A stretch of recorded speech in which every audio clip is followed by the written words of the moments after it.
آخری بات عرض کر رہا ہوں. ایک بزرگ فرماتے ہیں کہ میں دریا کے کنارے جا رہا تھا، ایک شخص مچھلیاں پکڑنے آیا ہوا تھا، شکار کھیلنے. اس نے جال پھینک رکھا تھا، تو میں نے دیکھا کہ اس نے جال نکالا نا، اس میں ایک دو مچھلیاں آ گئیں. اس کے ساتھ چھوٹی سی بچی کھیل رہی تھی جو ساتھ آئی ہوئی تھی. اس نے وہ مچھلیاں بچی کو دیں کہ جو ٹوکری پڑی ہے نا، یہ مچھلیاں اس میں ڈال دو. تو بچی نے مچھلیاں پکڑ لی، چھوٹی سی بچی. تو وہ پھر جال پھینکنے کی طرف مصروف ہو گیا باپ اس کا. تو بچی نے باپ سے بچا کے نا، آنکھ بچا کے، اس نے وہ مچھلیاں پھر دریا میں پھینک دی بجائے ٹوکری میں رکھنے. میں کہتے ہیں بڑا حیران ہوا، بچی سمجھدار لگ رہی ہے، بچی نے مچھلیاں پھر دریا میں کیوں پھینک دی؟ کہتے ہیں اس نے باپ نے نا پھر جال کھینچا، پھر ایک دو مچھلیاں آئیں، پھر بچی کو دی ٹوکری میں ڈال دے. بچی نے پکڑ لی اور پھر انتظار کرنے لگی کہ اس کا دھیان ادھر ہو. باپ کا جب دھیان ادھر ہوا، اس نے وہ پھر دریا میں پھینک دی. باپ سمجھا کہ اب ٹوکری بھر گئی ہے تو گھر چلتے ہیں.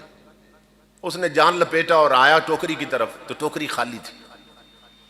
اس نے بچی کو پکڑ لیا اور جھٹکا دے کے نا غصے کے ساتھ پوچھنے لگا، بتا مچھلیاں کہاں گئی؟ میں نے تمہیں دی تھی.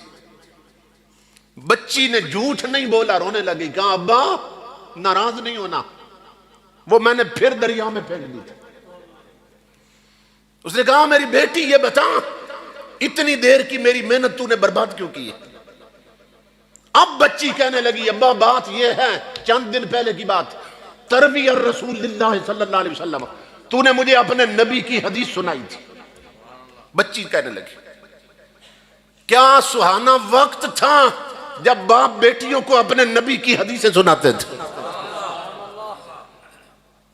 بچی کہنے لگی ابا تو نے مجھے حضور کی حدیث سنائی تھی، کون سی حدیث؟ باپ نے پوچھا. بچی کہنے لگی تو نے بتایا تھا ابا جی، آپ نے فرمایا تھا کہ حضور فرماتے ہیں ما یقع سمکن فی شبکۃ الا اذا غفلت عن ذکر اللہ، کہ کوئی مچھلی شکاری کے جال میں تب تک نہیں پھنستی جب تک اللہ کے ذکر سے غافل نہ ہو جائے.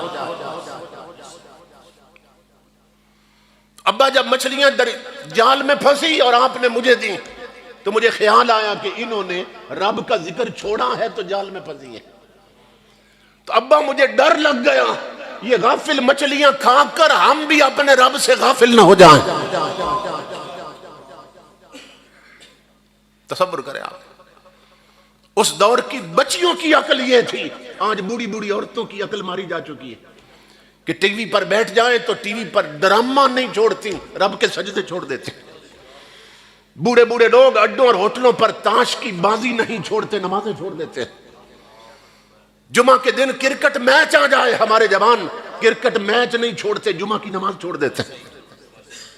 بتاؤ غلامی کے کس درجے میں ہم حضور کے؟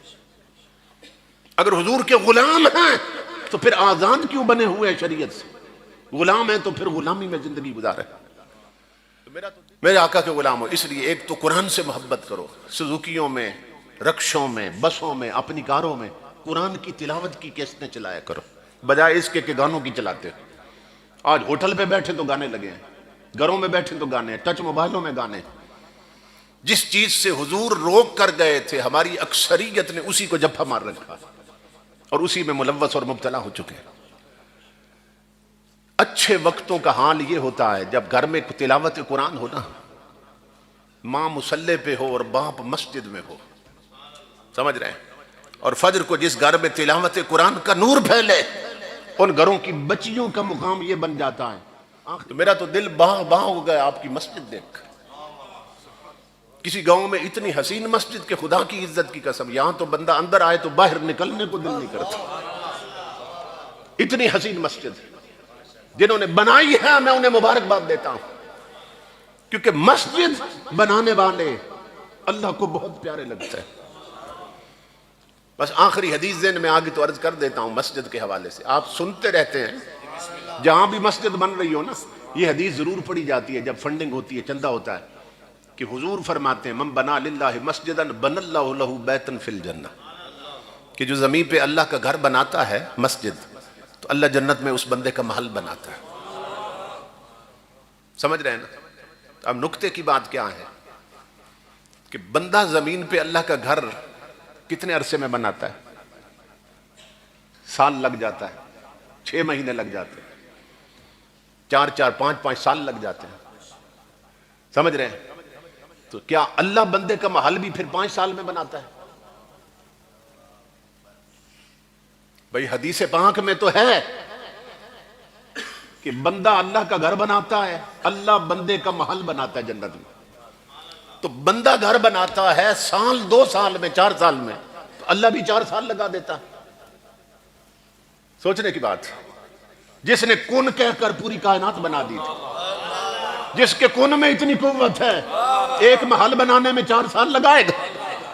نہیں، حدیثیں بتا رہی ہیں کیا کہ ادھر بندہ اللہ کے گھر کی پہلی اینٹ رکھتا ہے، ادھر بندے کے محل کی آخری اینٹ لگوا دیتا ہے.